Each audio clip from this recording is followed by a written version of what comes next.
Hello friends, kitchen cleaning போல் தான் இந்த fridge க்ளீனிங்கும் பார்த்திங்கன்னா, நம்ம என்ன தான் பார்த்து க்ளீன் பண்ணி வச்சாலும் ஒரு நேரம் பார்த்திங்கன்னா எல்லா பொருளும் அதுக்குள்ளே நம்ம தூக்கி போட்டுருவோம். பழைய சாம்பார், குழம்பு, என்ன தொட்டுக்க, தயிர் ஏதாச்சும் மீந்ததுன்னா எடுத்து உள்ளே போட்டுருவோம். கிட்டத்தட்ட பீரோவை ஓப்பன் பண்ணி க்ளோஸ் பண்ணுற மாதிரி தான் இருக்கும். எல்லா திங்ஸும் அதுக்குள்ளே அடைபட்டு மோஸ்ட்லி வீட்டில் இப்படி தான் ஃப்ரிட்ஜ் இருக்கும். பட் என்கிட்ட ஒன்று என்னென்னா, நான் பழைய சாம்பார், பொரியல் இந்த மாதிரிலாம் எதுவுமே ஃப்ரிட்ஜில் வைக்க மாட்டேன். என்னோடய ஃப்ரிட்ஜு பார்த்திங்கன்னா முழுக்க பார்த்திங்கன்னா மாவு, இட்லி மாவுக்காகவும் அண்ட் தென் பாலுக்காகவும் நான் யூஸ் பண்ணுற விஷயந்தான். ஏன்னா காலையிலேருந்து ஈவினிங் வரைக்குமே என்கிட்ட பால் இருக்கும். மறுபடியும் ஈவினிங் வாங்குகிற பால் மறுபடியும் மறுநாள் காலைல வரைக்குமே இருக்கணும். ஸோ பாலுக்கு வச்சுக்கிறதுக்கும் இட்லி மாவு அரைச்சி போட்டோன்னா 1 வீக் இருக்கும். ஸோ அதனால் இட்லி மாவு பக்கெட்டுக்காகவும் மட்டுமே ஃப்ரிட்ஜ் யூஸ் பண்ணுவேன். மற்றபடி இந்த புதினா, கொத்தமல்லி, அந்த மாதிரி கருவேப்பிலை, இந்த மாதிரி ஒரு சில காய்கறி மட்டும்தான், தக்காளி பழம் இருக்குன்னா அது மட்டும்தான் இருக்கும். சாம்பார் காய்களை பொறுத்த வரைக்கும் தேவைப்படும் போது மட்டும்தான் வாங்குவேன். கேரட்டு, பீன்ஸ் இது 2 தான் என்கிட்ட பர்மனெண்ட்டாக இருக்கும் அப்படின்னு பார்த்துக்கோங்க. மற்றபடி எல்லாமே மோஸ்ட்லி க்ளீனாக தான் இருக்கும் ஃப்ரிட்ஜு. மாவு பக்கெட்டை எடுத்துட்டேன், மாவோட பாத்திரத்தை எடுத்துட்டனாலே என் ஃப்ரிட்ஜு ஓப்பனாக இருக்கும். ஆனால் எடுக்க விட மாட்டோம் இல்லையா. ஒரு நாள் அப்படி இல்லைன்னா 2 நாள் மட்டும்தான் அந்த மாவு இல்லாமல் இருக்கும். மற்றபடி மாவு ஏறிக்கிட்டே தான் இருக்கும். நம்ம மாவு இருக்கும்போதே வேறு எதாவது டிஃபன் செய்வோம், அதனால் மாவே தான் சாப்பிடுவோம் அப்படின்னு கிடையாது. இருந்தாலும் மாவு ஃப்ரிட்ஜுக்குள்ளேயே இருக்கும்.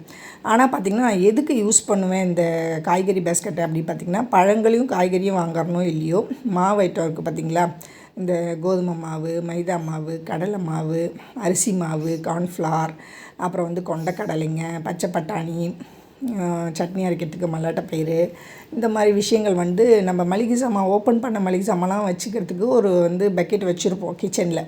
ஆனால் அதில் பார்த்திங்கன்னா இந்த ரவை பிரிச்சது இதெல்லாம் பார்த்திங்கன்னா வந்துடும். இந்த மாவுலாம் பார்த்திங்கன்னா கடலை மாவுலாம் ரேராக எதுக்காவது யூஸ் பண்ணுவோம்.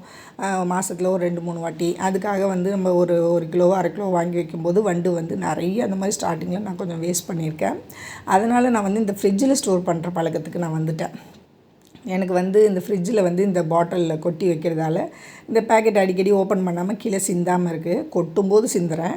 ஆக்சுவலாக ஒரு டைம் எடுக்கும்போது சிந்துறதுன்றது வேறு இல்லையா. ஸோ அதனால் இதில் நான் பேக் பண்ணி வச்சுக்கிட்டேன் அப்படின்னா, இந்த பாட்டில்ஸ் எல்லாம் கரெக்ட் பண்ணி வச்சுக்கிட்டேன் அப்படின்னா மாவெலாம் அது எனக்கு ஒரு தடவை எடுத்து யூஸ் பண்ணுறதுக்கு கொஞ்சம் வசதியாகவே இருக்கும். இந்த பாட்டிலேருந்து இந்த மாவுகள்லாம்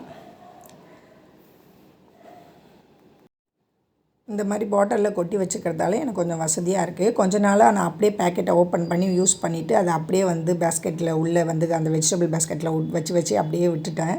ஸோ இன்றைக்கி பிள்ளைங்க லீவில் இருக்கிறதால க்ளீன் பண்ணிடலாம் அப்படின்னு எடுத்து அதை பார்க்கும்போது கொஞ்சம் கசகசன்னு இருந்துச்சுன்னு எடுத்து க்ளீன் பண்ணிகிட்ருக்கிறேன்.